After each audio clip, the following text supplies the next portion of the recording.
On Sunday morning, Jesus entered the city riding on the back of a donkey.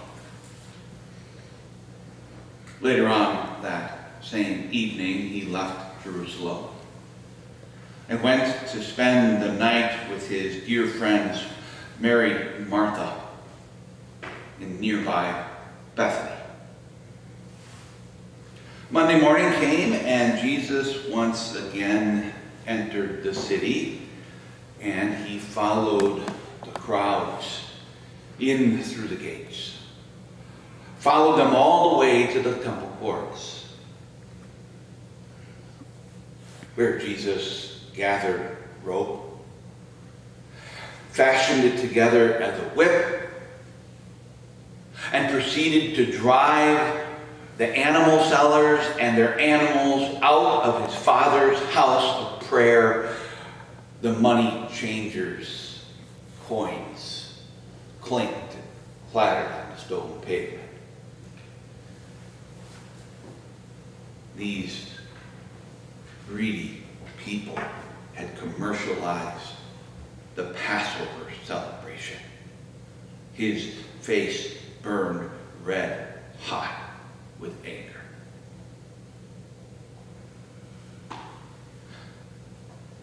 This one event of Holy Week, clearing the temple on Monday, seemed to be the tinder that lit the fire.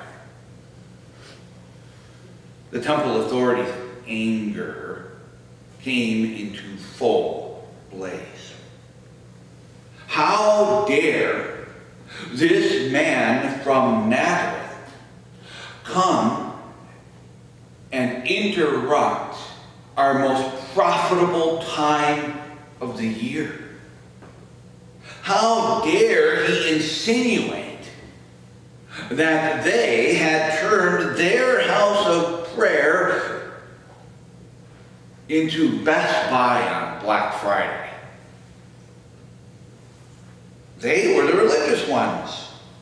They were far more religious than he was.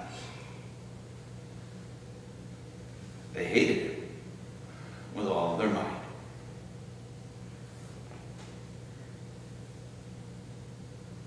Monday night, Jesus once again retreated to the relative safety of Bethany to spend some time with his friends. Tuesday morning comes, and Jesus once again follows the well-worn path back into Jerusalem, and there were even more people packing the streets today than there were the day before. And on Tuesday, Jesus once again tangles his horns with the temple authorities. He spoke very plainly and harshly. Blind guides, he called them. For you are like whitewashed tombs, beautiful on the outside, but filled on the inside with dead people's bones and all sorts of impurity. Outwardly you look like righteous people, but inwardly your hearts are filled with hypocrisy and lawlessness. Snakes, sons of vipers, how will you escape the judgment of hell? Wow. Why does Jesus engage in such harsh words with these people? Why doesn't he just write them off and ignore them? Go find a more receptive crowd.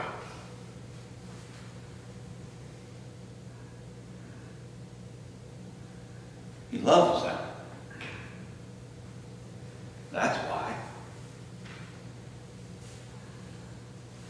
Jesus was not engaging with these folks to merely win some sort of an argument. He is engaging in these very sharp exchanges to win their souls. He is using this harsh language to shock them into waking up and listening to what he is actually saying. Modern psychology calls this approach tough love. His words may sting. His accusations may land home like a boxer's body blows. His love may indeed be tough, but so what if they're embarrassed a little bit by his words to them? So what if they eat humble pie? So what if they label his love as harsh? What mattered to Jesus, the only thing that mattered, was that these brothers of his, these fellow Jewish men, that they would repent and stop clinging on to their own righteousness and trust in him for their salvation.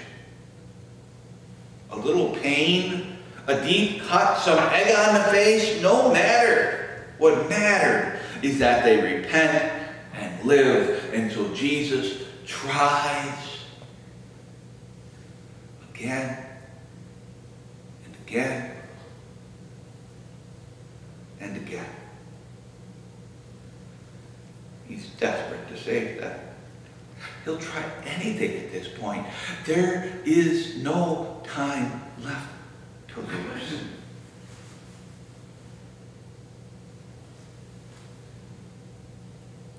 Tuesday afternoon, he gathers his disciples and goes out to the Mount of Olives and sits amongst the ancient olive trees and has a face-to-face conversation with his disciples. He talks to them about the future. He tells them that a day is coming, and coming quickly, when the temple in Jerusalem, their pride and joy of the Jewish people, it was going to be toppled down. And not one stone would be left standing on another. He didn't only talk about the destruction of Jerusalem. Jesus talked about the destruction of the entire world. He talked about Judgment Day. He talked about that day when God would come and gather his elect and take them home to be with him in heaven. It was a difficult conversation. Tuesday must have been so emotionally draining for Jesus.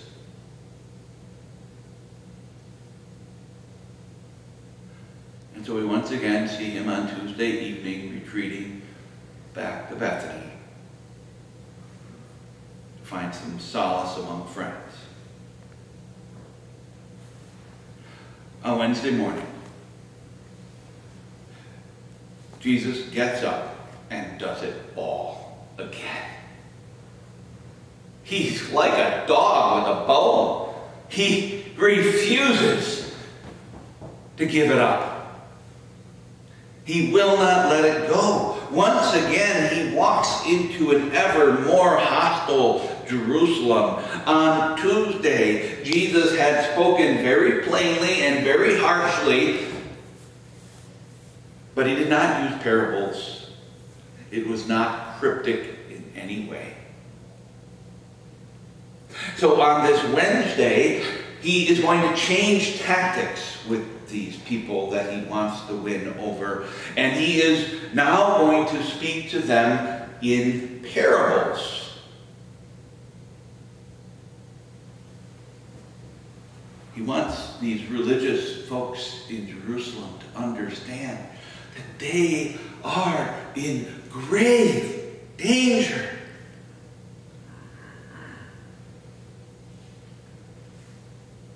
The parables he uses on this day, on Wednesday of Holy Week, are so sharp,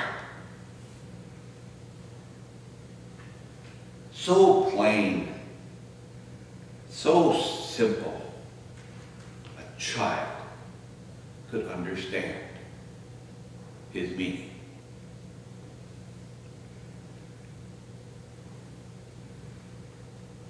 Jesus finds his adversaries, and he says to them, "The kingdom of heaven is like a king who prepared a wedding banquet for his son. He sent his servants to those who had been invited to the banquet to tell them to come, but they refused to come. Then he sent some more servants and said, 'Tell those who have been invited that I have prepared my dinner. My oxen and fattened cattle have been butchered, and everything is ready. Come to the wedding banquet.'" You could understand the point of Jesus' parable, can't you? The king is God. The son's wedding banquet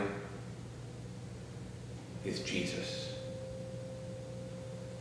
The people who were invited to the wedding banquet, the people of God, the Jews.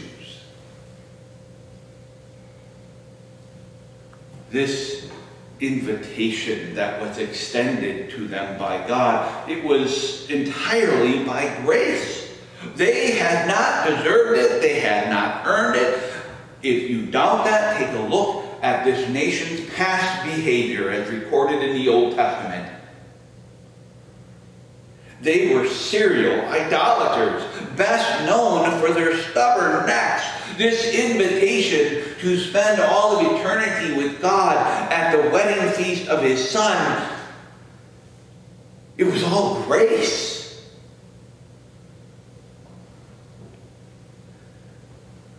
They refused. So he sent more messengers, more servants, and this time he has them sweeten the pot a little bit. The fattened calf are butchered. Come. The tables are set. Come. It will be a grand feast. The bride and the groom are waiting. All that is needed is you. Come to the wedding banquet.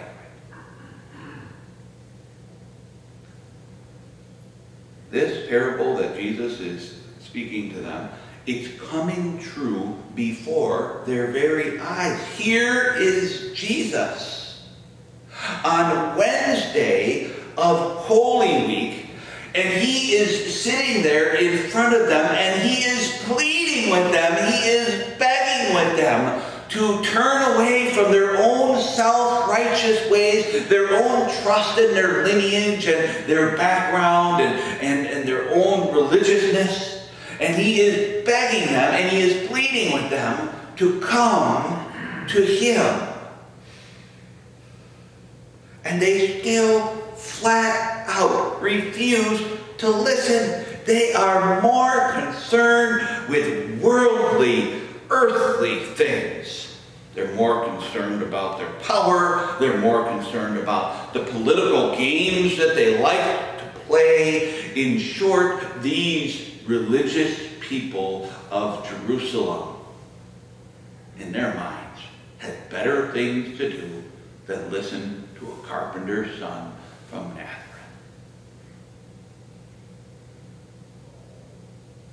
So Jesus continues. But they paid no attention and went on. One to his field, another to his business.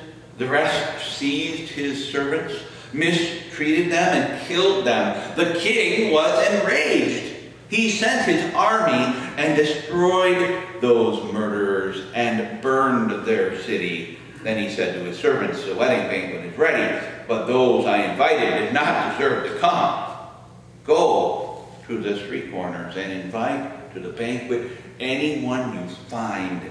So the servants went out into the streets and gathered all the people they could find, both good and bad, and the wedding hall was filled with guests.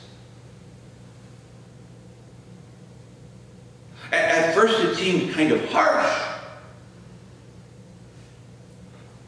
The king begs and pleads for these people to come to his wedding guests, to be his wedding guests. And when they refuse, he has them killed. But what more could this king have done? The king begged them to come, but they simply had other priorities. They rejected Jesus and figured in their minds that they could always earn their way back into God's good graces whenever they felt like it. Soon, very soon, these very same people would demonstrate their total hardness of heart as they cried, "Crucify him! Crucify him! Give us Barabbas! May his blood be on us and on our children!" This utter rejection of Jesus had its consequences. The king was enraged. He sent his army and destroyed those murderers and burned their city.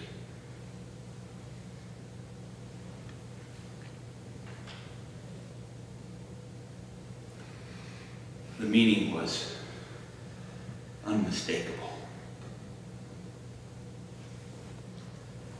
And yet notice how our God somehow or another works out good even out of this horrible situation. As a nation, the Jews rejected Jesus. And that rejection has now opened up the door for God to invite anyone and everyone else in. The king would have a full banquet hall, even if he had to invite those standing around on the street corners. So the servants went out into the streets and gathered all the people that they could find, both good and bad, and the wedding hall was filled with guests. Now notice, the wedding hall is filled with both good and bad people. No one gets into heaven based on their own worthiness. Good and bad are invited, and good and bad fill the halls, and good and bad dine together at the table. How can this be? I think we've conditioned ourselves to think that, well, heaven is for good people.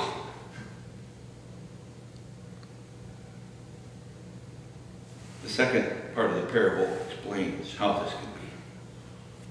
How exactly it is God can fill up his hall with even bad people, with sinners. When the king came in to see the guests, he noticed a man there who was not wearing wedding clothes. "Friend," he asked, "how did you get in here without wedding clothes?" The man was speechless. Then the king told the attendants, "Tie him hand and foot and throw him outside into the darkness, where there will be weeping and gnashing of teeth. For many are invited, but few are chosen." Good or bad doesn't matter. What matters, the only thing that matters at the victory festival of the Lamb, is what you wear. Wear your own righteousness. Wear your own good name. Try and blend in with the others at the banquet, wearing your own works and accomplishments, and you will be tossed out on your ear. Come in wearing the wedding clothes provided for you by Christ. Come trusting only in him. Come wearing clothes washed white in the blood of the Lamb, and you are safe eternally saved. What more could Jesus have done for his people?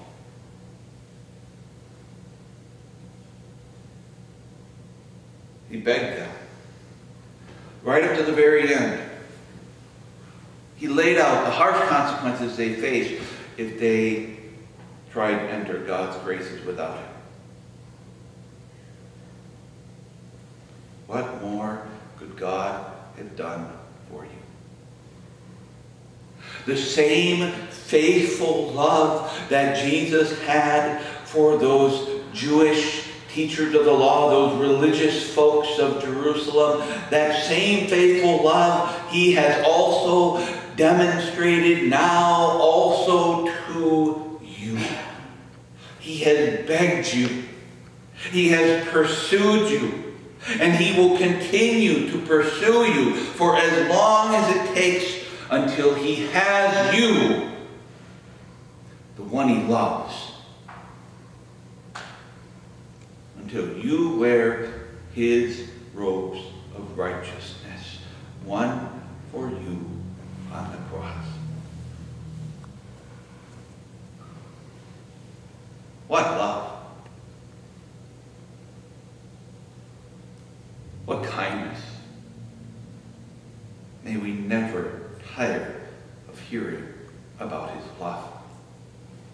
May we never tire of singing the praises of him who loves us with a love that cannot do anything